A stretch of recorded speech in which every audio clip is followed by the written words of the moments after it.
Hello, loves. Welcome back to the Wild Feminine Way podcast. I'm Jess. We've been on a break for a little while. I'm so excited to be back, and today I'm turning the music off.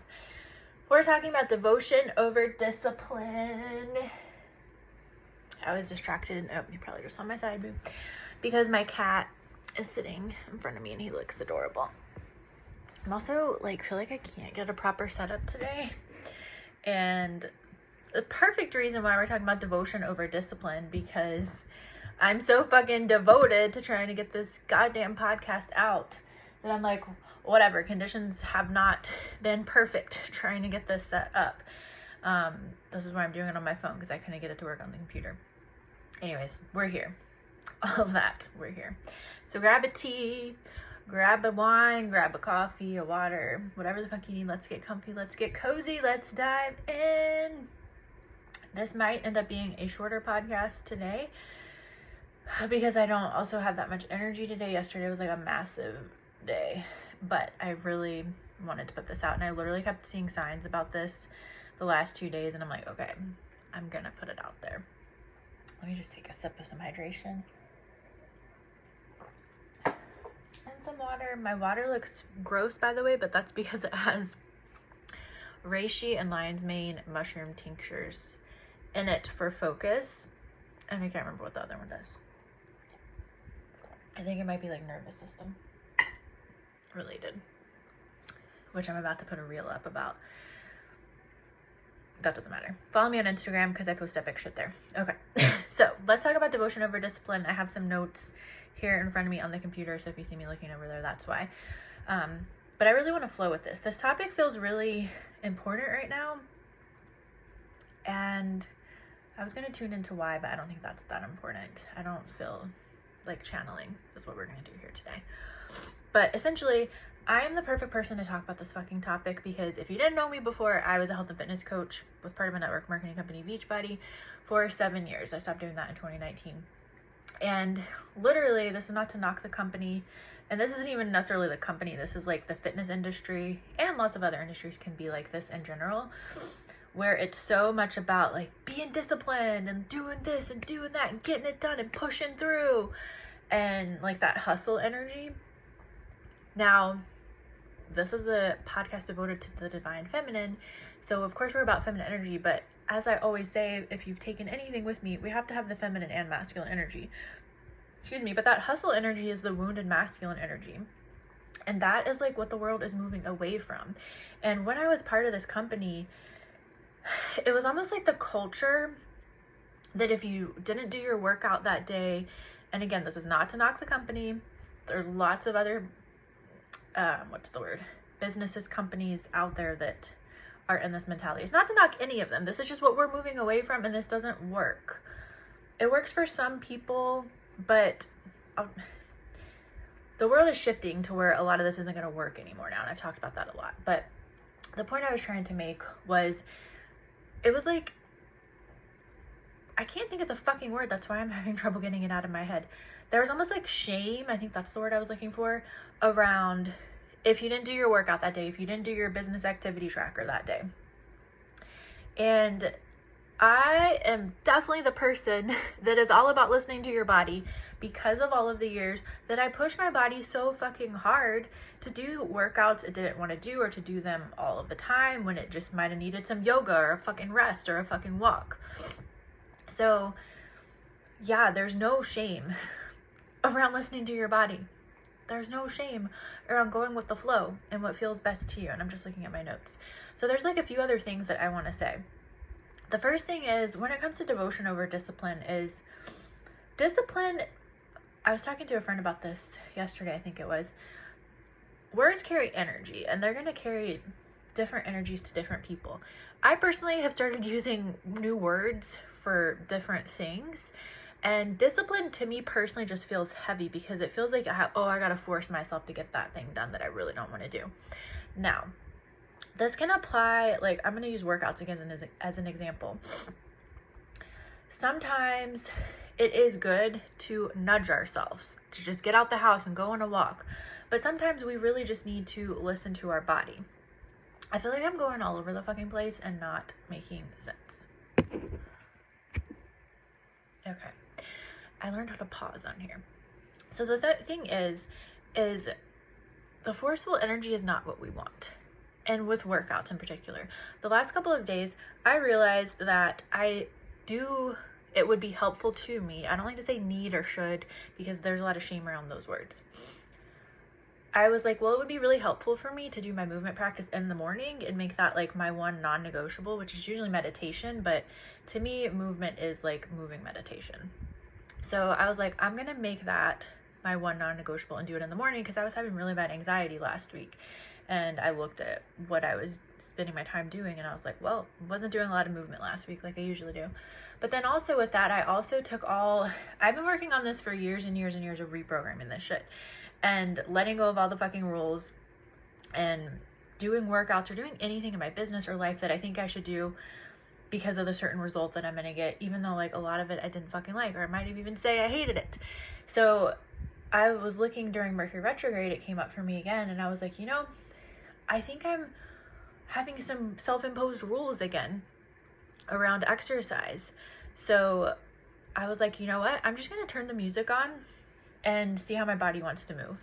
And since I've been doing that the last 2 days, I've actually looked forward to doing my movement practice. Now, don't get me wrong. I love Pilates.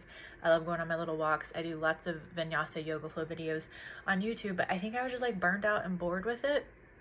And yeah, I've been doing like my little flows the last 2 days, and I've actually I think I'm repeating myself. I've been excited to get up and to do it. So this is like, my brain is all over the place right now because I'm still tired from yesterday. So hopefully this podcast is making sense. I keep looking at my notes and I'm like, I feel like I've been saying the things that I want to say, but not necessarily in like a structured order.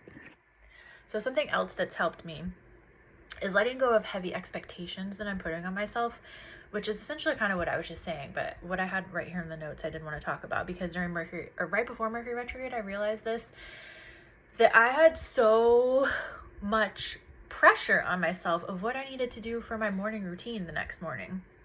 That sounded repetitive as fuck.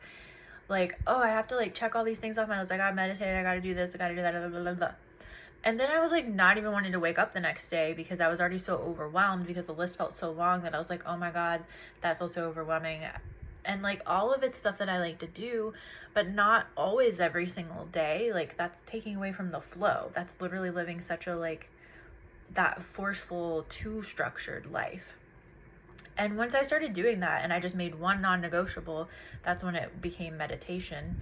I mean, I've meditated in the mornings for a long time, but like my non-negotiables before was like, I thought I needed to do all these things every single morning besides meditation as well.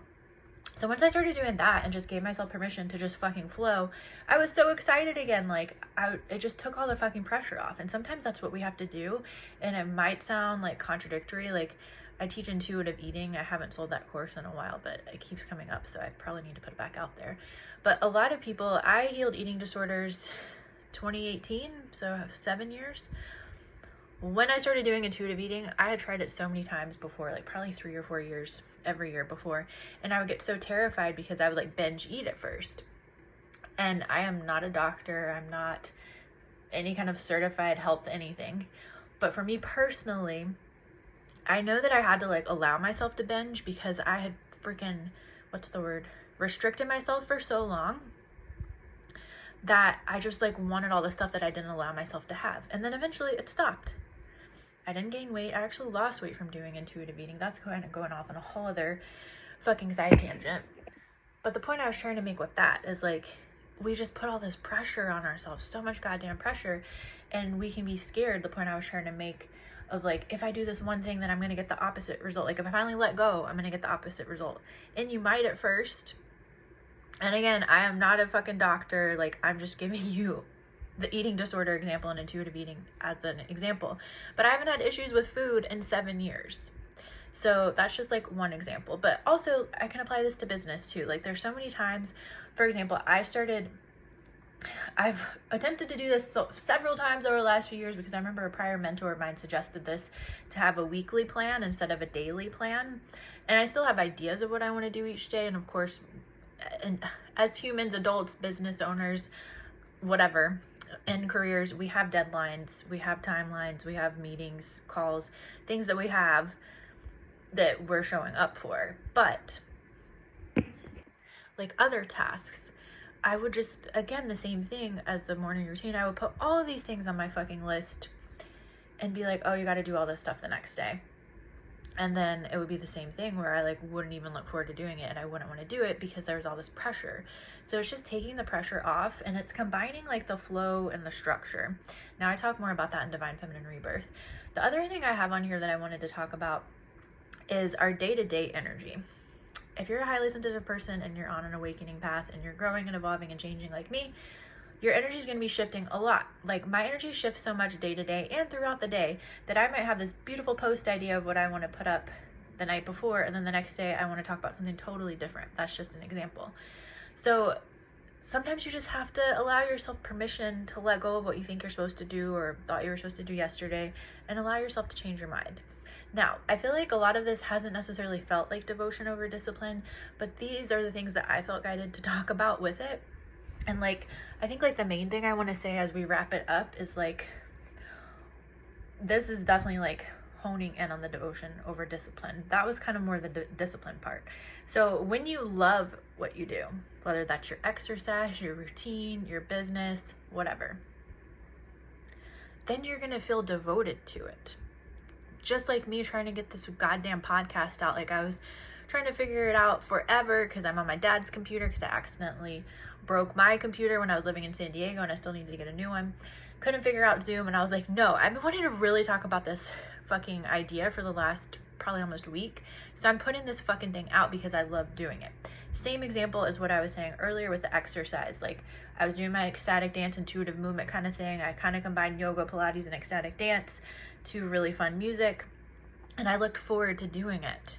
And I've made that shift in my business too the last 6 months or so, but I feel like I've really been able to anchor it in the last month or so. Like I look forward to social media again and like creating these beautiful reels and putting up these really pretty Canva images with channeled messages, and it's just like I love it. So it's devotion, and I show up because I'm devoted to it, not because I'm forcing myself and having all these self-imposed rules of what the fuck that I think I need to do. And I'm passionate about this topic because I've done all the things that we've just explained because of my past conditioning of being in that wounded masculine hustle energy. So yeah, it's like when you're devoted to something, think about a romantic partner. You're gonna show up for the person that you're in love with. So it's the same thing that I got really distracted because I was like, I never use love as an example because I've been single as fuck for a long time. But I keep getting messages about love coming in, so maybe that's a random message for someone listening. So like back to the whole self-imposed rules bit though with this, like, and this is again something I've been reprogramming within my own business too, because again, I was taught that wounded masculine hustle, like when I do this, it feels like a manic, like get shit done energy. That's what I always do that. I don't think most people know what that means. My friend Ashley, I was with her in person one time and she was like, oh yeah, I know what you mean. I think it was Ashley at least. Anyway, now I've lost my train of thought. Hang on. Oh, and I caught myself doing that last night where I was like, oh my God, you got to make sure you get at least 3 posts up this week. But like I have all these self-imposed rules, and a lot of them come from past mentors of mine because I've been in business for 13 years and I've had lots of mentors and coaches and healers over the years. And I think one of them said that you should post on your feed at least 3 times a week. And that was a mentor that the one I'm thinking of was from 2019 when I first started my business I'm doing now, my spiritual business. So once I like let go of that fucking self-imposed rule that like you have to post 3 times a week, you have to do this, you have to do that, with not just with posts, with everything in business, with everything with my workouts, with everything with my routines, then it's like I show up more and I post more because I'm so fucking excited about it. And really it comes down to being in your heart. What does your heart want? What is your heart devoted to? And I think that's a perfect place to wrap this up on because I really feel my energy dwindling. I'm surprised I had enough brain cells to fucking explain all of this, but I really felt like my heart wanted to put it out there for you today. So I really hope this helps you. Let me know below if it resonated with you, what you think of this topic. And yeah, I'm like, wait, don't I probably need to tell you, because I have a lot of new things happening with my offerings. So Divine Feminine Rebirth, my signature program, has gotten like a major upgrade and makeover, and I've added so many new things to it. I will be doing live bonus classes, goddess circles, that will be coming up. I'll be announcing the date soon. I think the first one I have is the first week of May. So yeah, and the price has continued to increase for that. So if you're interested in it, because I'm just following my intuition as far as the pricing goes, I would highly recommend signing up now. The link is in my bio, or I'll link it below depending on what platform you're listening to this on. I'm also going to be doing a free Divine Feminine Activation Goddess Circle on Zoom coming up. So stay tuned for the info on that, or comment below if you want me to keep you in the loop. Oh, and I have a new offering that's called Feminine Artistry, and I'm so fucking excited. There's one spot, it's one-on-one session, and it's basically for the divine feminine entrepreneur who is all in her business, knows she has a powerful gift to share it with the world, but is maybe feeling uninspired and stuck and feeling like you need to have a rebirth and a breakthrough and fall back in love with your business and creating again. So it's not just for artists, but I consider all entrepreneurs artists because we're all creating something, although you can be an artist, musician, whatever. So I have one spot for that. It's just one-on-one session. If you feel like, if we both feel like we work well together and we do this session, then we can of course look at more. One second. But yeah, I realized at the beginning of this year that I'm going to focus more on group stuff, group coaching and that kind of thing, and I'm not doing personal readings anymore, but I still want to offer one-on-ones and probably not readings actually. I feel like just guided to keep them, just do them just for myself. But anyways, I want to offer one-on-one options sometimes because I do really love working with people in this capacity, but like I said, I'm feeling more guided to group stuff. So that's not on my website, so the Feminine Artistry session, so reach out or comment below and I'll reach out to you and we can try and see if it's a good fit. I love you so much, and I'll see you next time. Bye.